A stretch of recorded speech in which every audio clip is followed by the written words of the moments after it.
O regime militar no Brasil. As guerrilhas de esquerda e a lei da anistia. O ano era 1964 e o Brasil vivia um clima de instabilidade política, econômica e social. O presidente João Goulart, conhecido como Jango, estava no poder desde a renúncia de Jânio Quadros em 1961. Desde o início de seu governo, Goulart foi alvo de desconfiança por parte de setores empresariais, da classe média, de grupos conservadores e das Forças Armadas. Suas propostas, chamadas de reformas de base, que incluíam mudanças profundas na estrutura agrária, educacional e financeira, eram vistas por apoiadores como medidas necessárias para modernizar o país e reduzir desigualdades, mas também foram interpretadas por críticos como um risco de aproximação com o comunismo. O mundo vivia o auge da Guerra Fria, e qualquer movimento que pudesse ser associado à esquerda gerava temores de influência soviética. Foi nesse contexto que, em março de 1964, as Forças Armadas assumiram o comando do país, alegando a necessidade de preservar a ordem e evitar que o Brasil caísse em instabilidade ainda maior. Começava assim o período que ficou conhecido como regime militar, que se estenderia até 1985. O primeiro presidente do novo governo foi o general Humberto de Alencar Castelo Branco. Sua gestão buscou imprimir um caráter de reorganização política e administrativa. Ainda em 1965, os partidos tradicionais foram extintos e, em seu lugar, surgiram apenas duas legendas: a Arena, de apoio ao governo, e o MDB, como oposição permitida. O objetivo era reduzir a fragmentação partidária e consolidar a autoridade do novo regime. Com o passar dos anos, as medidas foram se tornando mais rígidas. Em 1968, no governo do general Costa e Silva, o Ato Institucional número 5, conhecido como AI-5, ampliou significativamente os poderes do Executivo. Esse instrumento permitia a cassação de mandatos, suspensão de direitos políticos e maior controle sobre a imprensa, as artes e as manifestações públicas. A partir daí, o regime militar passou a centralizar ainda mais o poder e a adotar uma postura firme contra opositores. A reação da esquerda não tardou. Muitos setores que antes atuavam dentro da legalidade passaram a acreditar que somente a luta armada seria capaz de derrubar o regime militar. Inspirados pela Revolução Cubana de 1959 e por movimentos de guerrilha em outros países da América Latina, grupos de jovens militantes optaram por pegar em armas. Surgiram então organizações como a Ação Libertadora Nacional, liderada por Carlos Marighella, o Movimento Revolucionário, 8 de outubro, conhecido como MR8, a Vanguarda Popular Revolucionária, a VPR, e a VAR Palmares Grupo, que chegou a contar com a participação de Dilma Rousseff, futura presidente do Brasil. Essas organizações tinham em comum a ideia de que, através de ações diretas, poderiam desgastar o regime militar e iniciar uma revolução popular. Assaltos a bancos eram realizados com o objetivo de financiar as atividades dos grupos, enquanto sequestros de diplomatas estrangeiros buscavam pressionar o governo a libertar presos políticos. Bombas foram detonadas em locais públicos e quartéis foram atacados em diferentes cidades. Essas ações acabaram trazendo medo à população e desencadearam uma resposta enérgica das Forças Armadas e dos órgãos de segurança.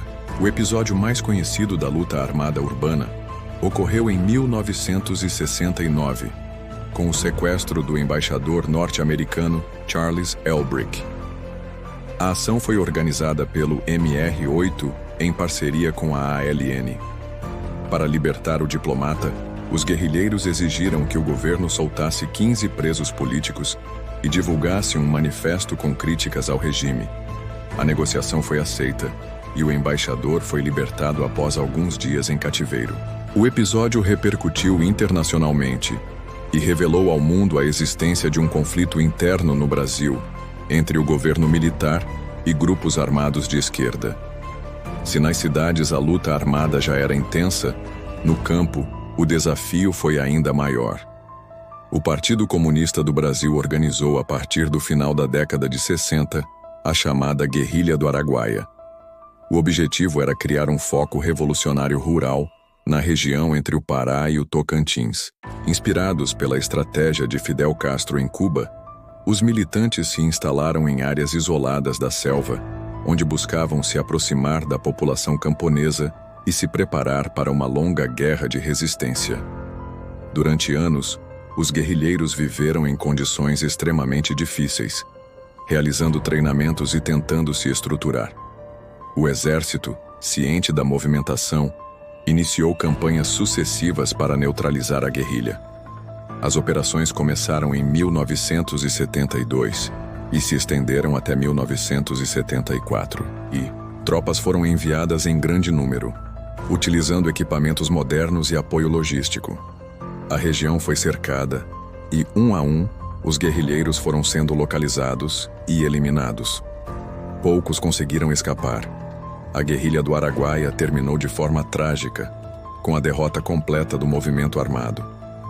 Até hoje, muitas famílias de militantes desaparecidos buscam informações sobre o destino de seus parentes. Enquanto isso, nas cidades, os órgãos de segurança atuavam de maneira intensa. O DOI-CODI e o DOPS ficaram conhecidos por suas operações de inteligência, responsáveis por investigar, prender e interrogar opositores. Muitos militantes foram capturados e as organizações armadas foram perdendo força ao longo da década de 70. Paralelamente à repressão, o regime militar também buscava desenvolver o país. Durante o governo do general Emílio Garrastazu Médici, o Brasil experimentou o chamado milagre econômico. Entre o final da década de 60 e o início da década de 70, o produto interno bruto cresceu em taxas elevadas, grandes obras de infraestrutura foram inauguradas, e a propaganda oficial transmitia uma imagem de otimismo.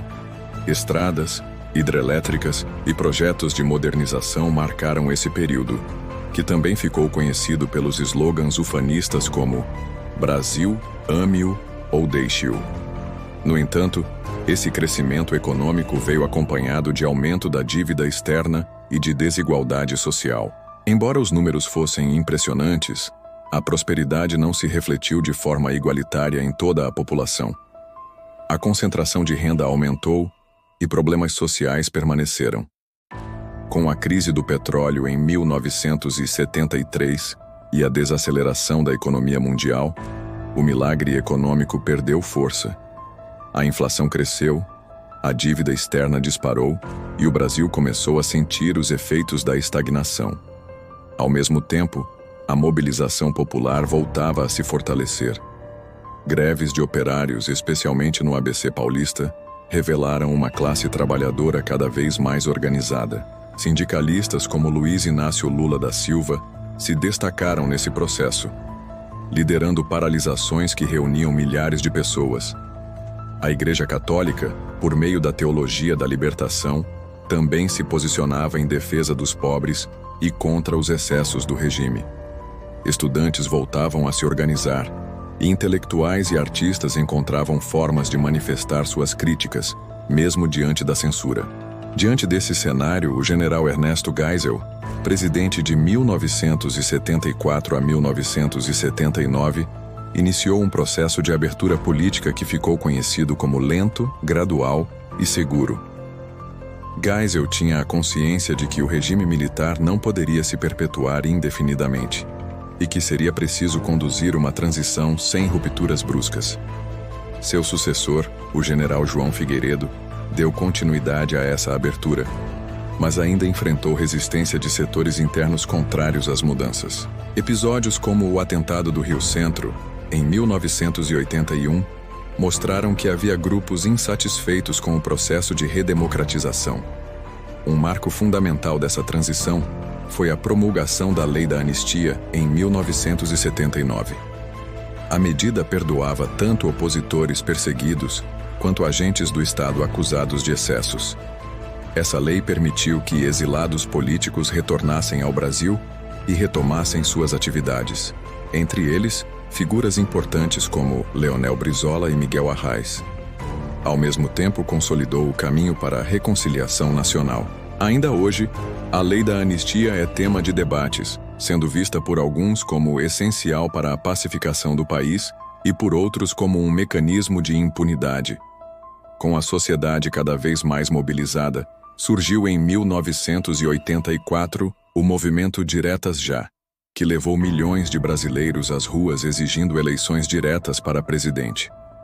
Foi uma das maiores mobilizações populares da história do Brasil. Embora a proposta de eleições diretas tenha sido rejeitada no Congresso, o movimento pressionou as instituições e abriu caminho para a transição final. Em 1985, Tancredo Neves foi escolhido presidente pelo Colégio Eleitoral, simbolizando o fim do regime militar e o início da nova república. O período do regime militar deixou marcas profundas na história brasileira. Para alguns foi uma época de ordem, crescimento econômico e grandes obras. Para outros foi um período de censura, perseguições políticas e limitações à liberdade de expressão. O que é inegável é que as guerrilhas de esquerda e as ações armadas marcaram o período, assim como a firme resposta das Forças Armadas. A lei da anistia, por sua vez, foi decisiva para que o país pudesse avançar rumo à democracia, mesmo que ainda hoje seja objeto de controvérsias. Mais de 50 anos depois de 1964, o Brasil continua debatendo sua história. O regime militar, as guerrilhas de esquerda e a anistia formam um capítulo complexo da nossa trajetória. Entender esse período é fundamental para compreender como chegamos até aqui e quais foram os desafios enfrentados na construção da democracia brasileira. É uma história cheia de contradições, marcada por conflitos, mas também por aprendizados.